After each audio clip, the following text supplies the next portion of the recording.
Hello everyone, I welcome you all to my channel Edward's Adventures। आज हम पढ़ने वाले हैं पोयम होम एंड लव, जिसको लिखा है रॉबर्ट विलियम सर्विस ने। Robert was an English writer. He was born in 1874 in Preston, England. The poem Home and Love was published in 1909 in collection titled as Rhymes of a Rolling Stone. This collection reflects poets' nomadic life. Nomadic life का मतलब होता है जो लोग घूमते रहते हैं हमेशा। The main themes of the poem are simplicity, elegance, emotional depth and optimism। Simplicity मतलब ये पोएम बहुत ही सिंपल है, लैंग्वेज इसकी एलिगेंस प्यार से भरी हुई है, इमोशनल इसमें काफ़ी इमोशनल टच है, और ऑप्टिमिज्म का मतलब ये हमें पॉजिटिव साइड दिखाती है लाइफ का। The poem tries to tell readers that both home and love are fundamentals to human happiness and well being. Now after knowing all these things about the poem, it's time to move to the poem. But before we move, let's know about a few words।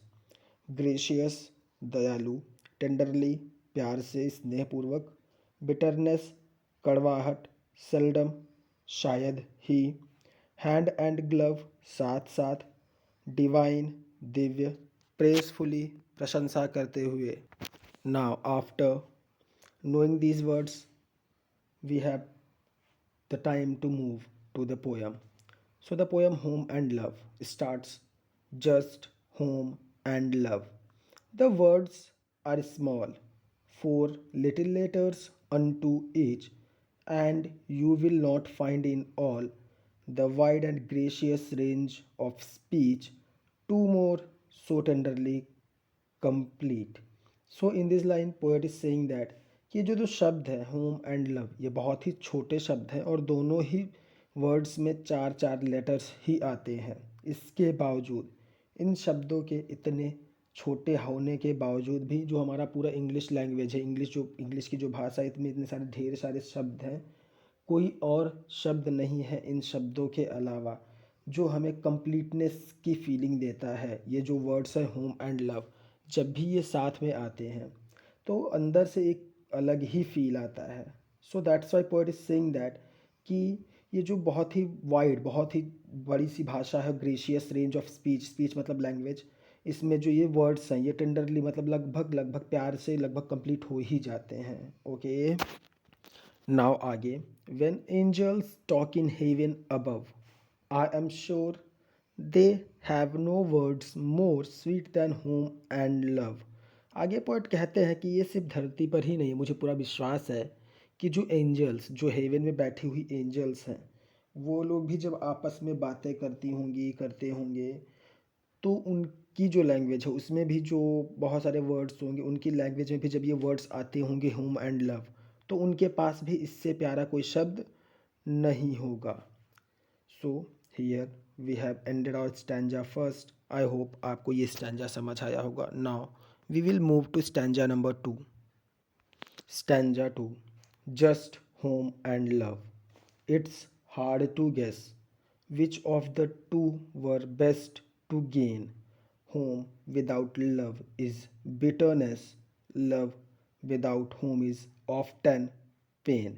So poet stanza two के start में poet कहते हैं कि अगर कभी भी मान लो life में अगर आपके सामने दो ऑप्शन आए कि आपको दो चीज़ों में से किसी एक चीज़ को सेलेक्ट करना है, ये दो चीज़ें हैं कि एक तरफ बहुत बड़ा सा घर मिलेगा आपको, बहुत आलीशान सा घर मिल जाएगा, लेकिन उसमें रहने वाले कोई लोग नहीं होंगे, और एक तरफ आपको मिलेगा बहुत प्यारे प्यारे जैसे लोग मिलेंगे, आपको पूरी फैमिली मिलेगी, लेकिन आपके पास घर नहीं होगा।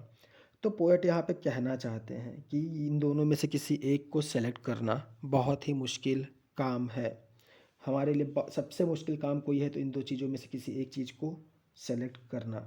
Home without love is bitterness, home without love is bitterness. हमारे पास बहुत बड़ा सा घर हो लेकिन उसमें रहने के लिए हमारी फैमिली ही ना हो, हमारे पास कोई हो ही ना जो उस घर में रहे, तो ये किसी कड़वाहट से कम नहीं है। हमारी लाइफ में किसके जैसा फील होगा? कड़वाहट के जैसा। उसी प्रकार love without home is often pain. अगर हमारे पास बहुत प्यारे प्यारे से लोग हैं, बहुत प्यारी सी फैमिली है, लेकिन उस प्यारी सी फैमिली को रखने के लिए अगर हमारे पास घर ही ना हो तो क्या ये किसी दर्द के जैसा नहीं है? क्या ये किसी दर्द से कम है क्या? So this is what poet is saying here, okay. So now, no, each alone will seldom do, somehow they travel hands and glove. If you win one, you must have two, both home and love. आगे poet कहते हैं कि इनमें से कोई एक कभी अकेले एग्जिस्ट ही नहीं कर पाता है। अगर आपके पास एक है, होम है या लव है, तो आपको दूसरे की तलाश करनी चाहिए, क्योंकि जहाँ भी रहते हैं ये साथ में ही रहते हैं, हैंड्स एंड ग्लव्स की तरह। And if you have both, well, then I am sure you ought to sing all day long. आगे पोएट कहते हैं कि अगर ये दोनों ही आपके पास हैं तो मैं पक्का ये पूरे विश्वास के साथ कह सकता हूँ कि आपकी लाइफ एकदम, और टू सिंग का मतलब आपकी जो पूरी लाइफ है एकदम खुशी से बीतेगी, आप हमेशा खुश रहोगे, हंसते रहोगे, मुस्कुराते रहोगे। It doesn't matter if you are poor with these to make your divine song. And so I praisefully repeat, when angels talk in heaven above, there are no words more simply sweet than home and love. आगे poet कहते हैं कि ये जो words हैं home and love, इनके आगे wealth जो है वो सेकेंडरी हो जाती है, उसका कोई मायने नहीं है। अगर आपके जीवन में ये दो चीज़ें आ जाती हैं तो आपका जीवन खुशनुमा हो जाएगा।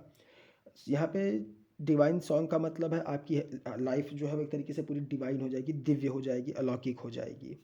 सो एंड आगे फिर पोएट कहते हैं, सो आई प्रेसफुली रिपीट, मैं फिर से अपनी बात जो मैंने ऊपर कहा था मैं उसको दोहराना चाहूँगा, that when angels talk in heaven, जब भी एंजल्स जो है वो स्वर्ग में बैठ के बातें करती हैं, उनके पास भी there are no words more simply sweet then home and love, उनके पास भी होम एंड लव से ज़्यादा प्यारा कोई शब्द नहीं होता। So here we ends our poem. I hope आपको समझ आया होगा। आगे हम कंटिन्यू करेंगे और भी चीज़ें। So please like, subscribe and comment. आगे मिलते हैं अगली वीडियो में, तब तक पढ़ते रहिए।